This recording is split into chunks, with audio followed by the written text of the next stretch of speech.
El Diablo a todas horas, una película de Netflix con un tremendo elenco y que nos sumerge en un thriller psicológico ambientado en unos pequeños pueblos estadounidenses post Segunda Guerra Mundial, basada en una novela del mismo nombre escrita por Donald Ray Pollock, quien además narra esta película en su idioma original, el inglés, y es la elegida para este nuevo final explicado. Hola, yo soy Zombite y solo quiero recordarte que los videos que voy haciendo aquí en el canal son elegidos a través de encuestas que voy haciendo en mis redes sociales, ya sea el Instagram, el Twitter o el grupo de Facebook, así que si quieres participar de ellas para elegir futuros finales explicados o también si quieres mandarme tus sugerencias sobre películas y series que quieras ver aquí en el canal, puedes hacerlo a través de mis redes sociales cuyos enlaces están en la descripción de este video más abajo, o también están aquí los nombres en el micrófono. Ahora sí, empecemos con esto que es el final explicado de The Devil All the Time, o en español, El Diablo a todas horas, de Netflix.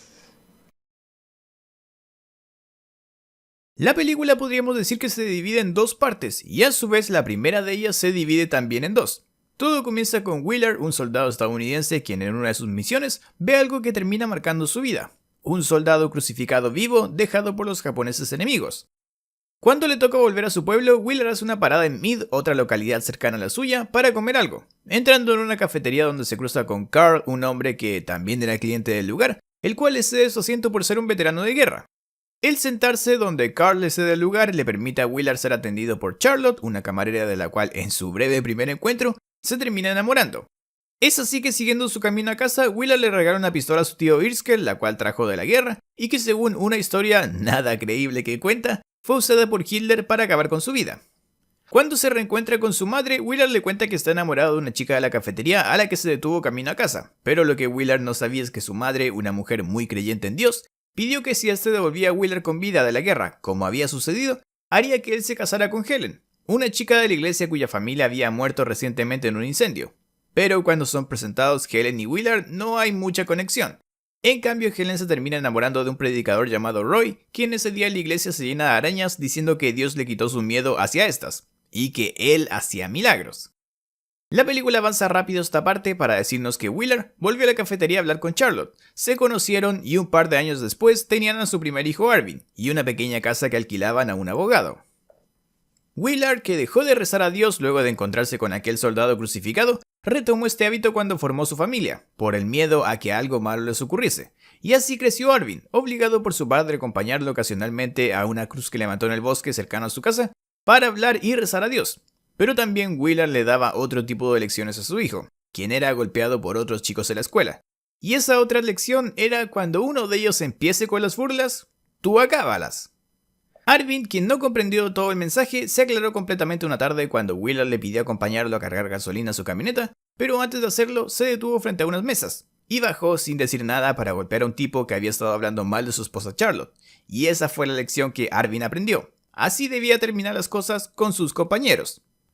Luego de cargar la gasolina, Willard vuelve a casa con Arvin y ambos se encuentran a Charlotte desmayada, y al llamar a un doctor este le dice a Willard que su esposa tiene cáncer, y que nada se puede hacer por ella.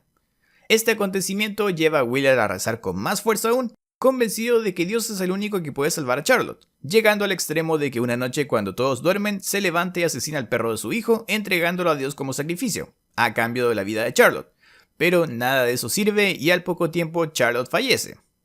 De vuelta del funeral de Charlotte, Arvin encuentra un pastel fuera de la casa, el cual come para ahogar sus penas, y luego se queda dormido, despertando por la noche y viendo que su padre Willard se había suicidado, lo cual termina haciendo que Arvin sea entregado por el sheriff Lee de la policía a su abuela, para que ella cuide de él, conociendo ahí a Lenora, que se convertiría en una especie de hermanastra de Arvin.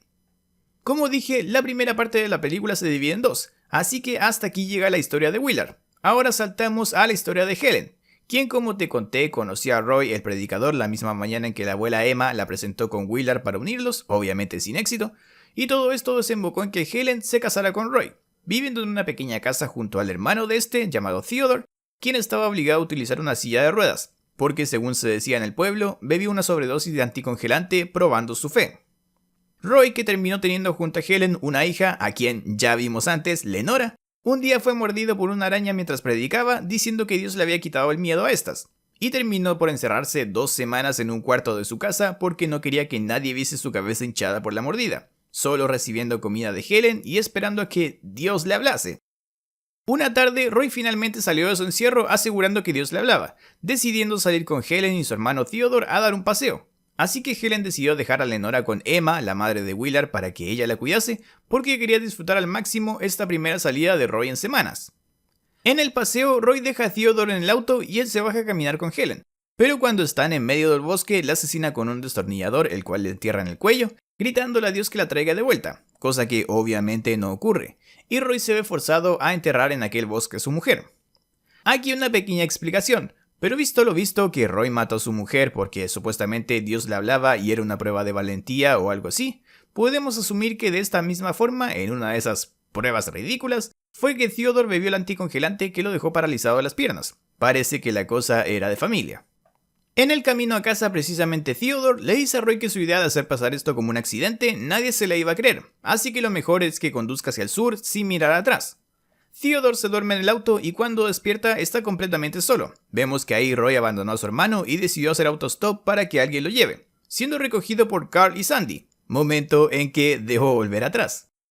En la cafetería, Carl es la persona que le cede su asiento a Willard, y al tener que buscar otro sitio termina siendo atendido por Sandy, que también era mesera ahí. Y ahora, por esta escena, vemos que incluso años después terminaron juntos. Roy se queda dormido, probablemente por conducir toda la noche, y es despertado por Carl, quien se había detenido en un lago en donde Sandy lo esperaba para un picnic. Roy se ve extrañado por la situación, pero más extraño se vuelve todo cuando Carl saca una cámara y le dice que quiere tomarle unas fotos junto a Sandy. Y todo bien hasta ahí, pero Carl dice, haciendo el delicioso. Roy se niega a tener relaciones con Sandy porque aunque acababa de matar a su esposa, en su mente todavía se consideraba un hombre de Dios, y de bien. Así que Carl lo amenaza con un arma y visto que Roy no cede, se ve obligado a matarlo acabando con él.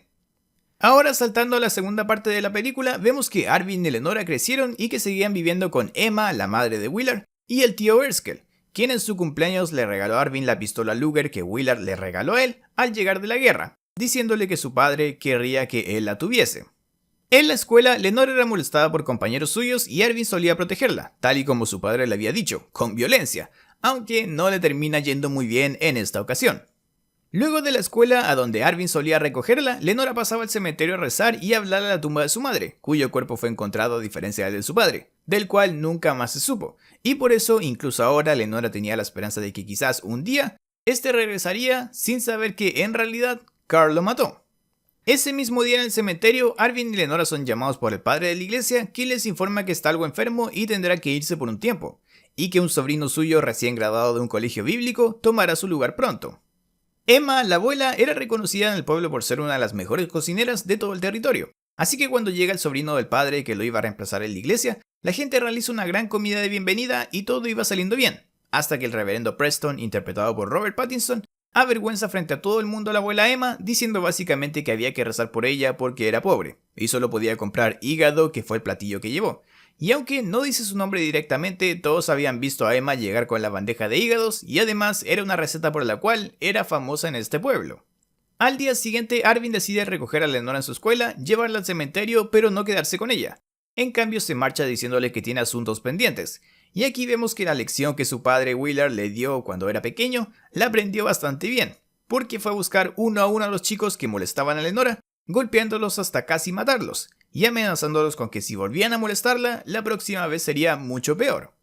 Lenora, que se había quedado sola en el cementerio, es abordada por el reverendo Preston, quien le dice que conoce un lugar perfecto y tranquilo para rezar a Dios, y se la lleva en su auto, diciéndole una vez llegan a dicho lugar que mostrarse tal cual llegó al mundo, o sea, desnuda, era la máxima prueba para entregarse a Dios. Y Lenora, que es bien ingenua y creyente, termina haciéndolo y ambos hacen el delicioso porque a este reverendo enfermo le gustaba aprovecharse de jovencitas.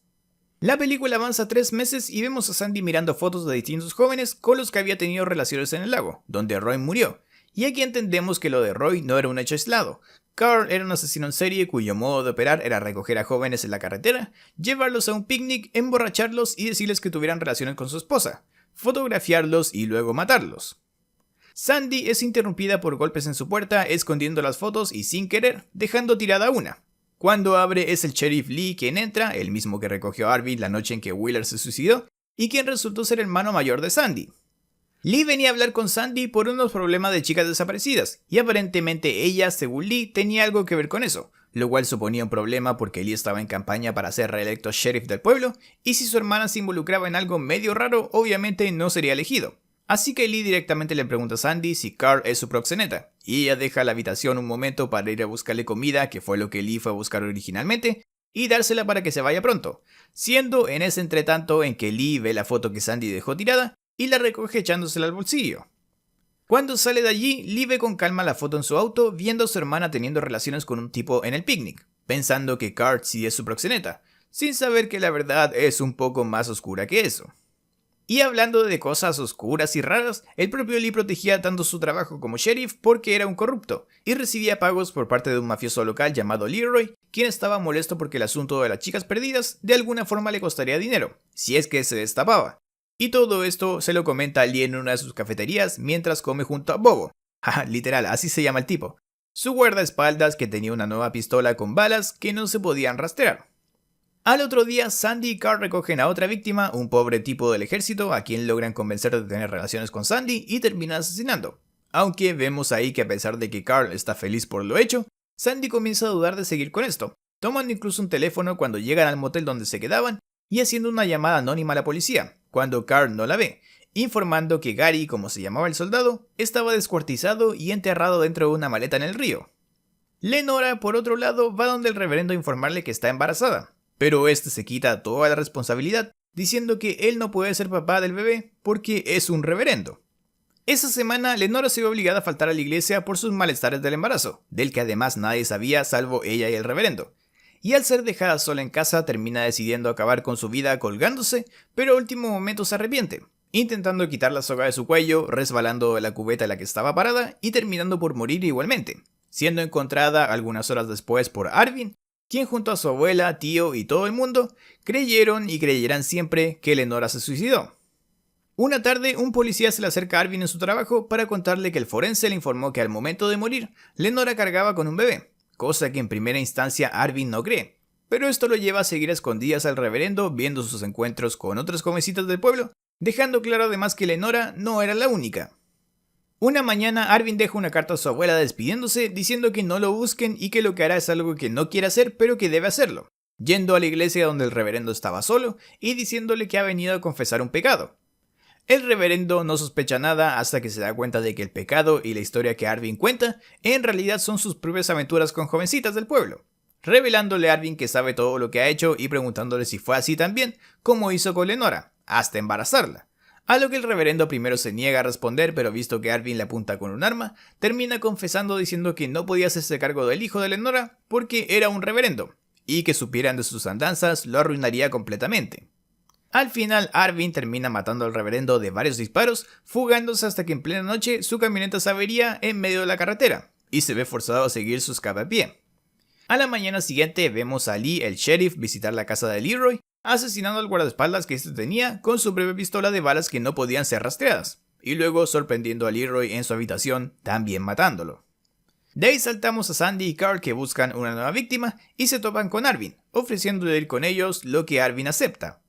Como era de esperarse, Carl y Sandy llevan a Arvin al lago, diciéndole a Carl que deberían parar a comer algo y luego seguir con su viaje. Pero Arvin nota que trae un arma, así que a escondidas se saca la suya y cuando Carl pensaba amenazarlo para que baje, Arvin es más rápido que él y le dispara, espantando a Sandy que saca otra arma que tenía en su cartera y le apunta a Arvin diciéndole que no quiere matarlo, pero visto que ambos están asustados y ninguno baja su arma, ambos disparan y Arvin asesina a Sandy.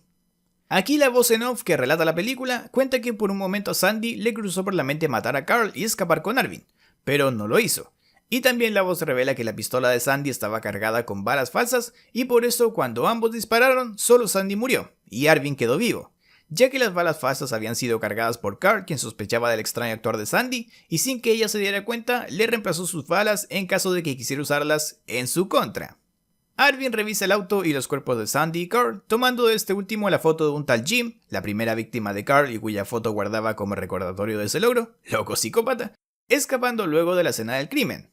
Más tarde la policía termina encontrando los cuerpos de Sandy y Carl y Lee llega a ellos viendo el cuerpo de su hermana sin vida. Si bien esto lo pone bastante triste, Lee rápidamente va al motel donde Sandy se quedaba para tomar todas las fotos de sus andanzas asesinas con Carl y quemarlas, sabiendo que si la policía las encontraba primero todos se enterarían de que su hermana era una asesina, y eso afectaría su carrera en las próximas elecciones.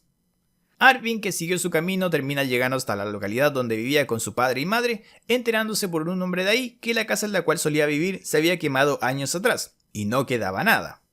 Lee en la comisaría recibe la llamada de un alguacil quien le informa que un predicador de su localidad murió, asesinado por disparos de una pistola cuyas balas eran idénticas a las encontradas en el crimen de Sandy Carr. Así que Lee, pensando que es el mismo asesino, le pide información a este alguacil, quien revela que sospechan de Arvin, que había desaparecido, un chico que vivía con su abuela porque años atrás su madre murió y su padre se suicidó. Y dicha historia le suena familiar a Lee, recordando que fue él quien recogió a Arvin todos esos años atrás esa noche.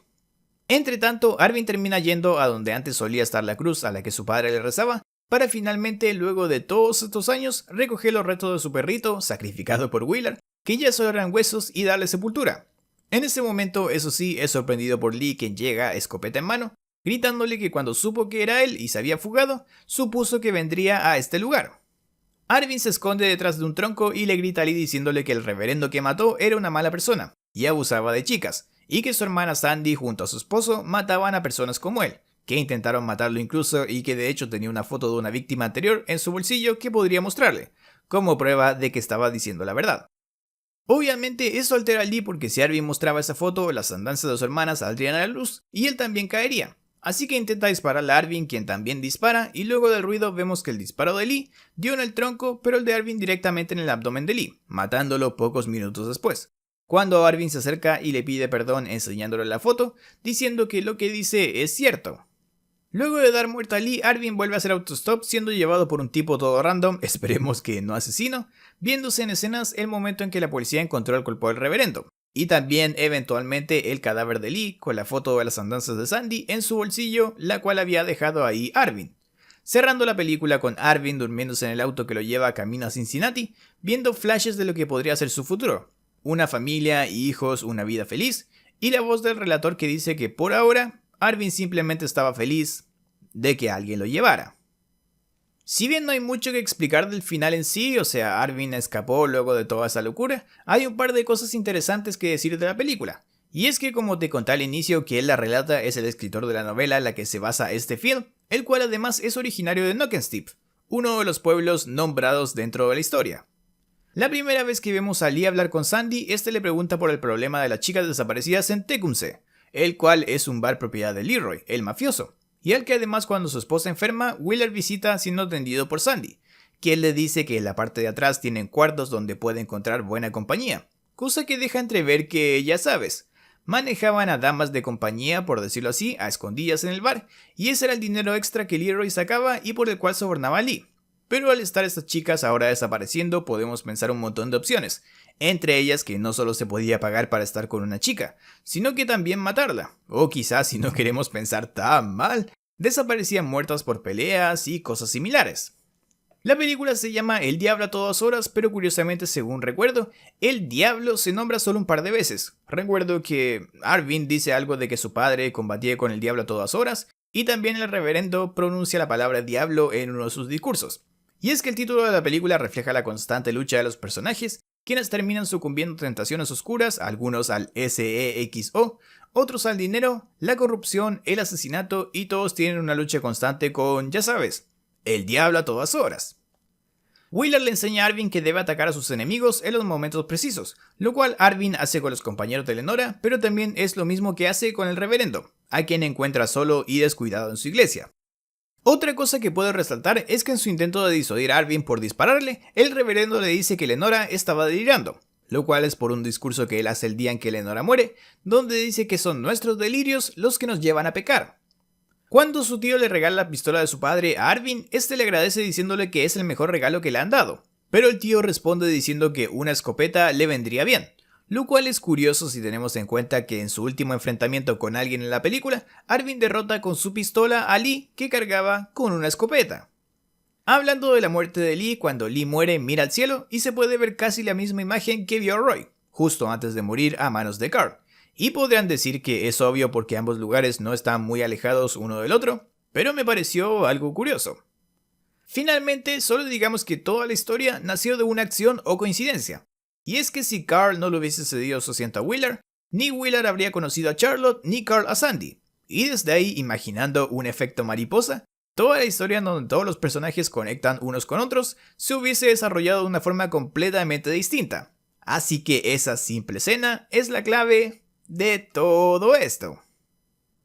Bueno, hasta aquí con este video. Recuerda dejar tu like, suscribirte y activar la campanita de notificaciones. También recuerda que más abajo están los enlaces a todas mis redes sociales, siendo el Instagram, el Twitter o el grupo de Facebook, en donde voy haciendo encuestas para elegir futuros finales explicados como este, que acabas de ver. Así que si quieres participar de ellas, tienes que seguirme ahí, al Instagram, al Twitter o unirte al grupo de Facebook.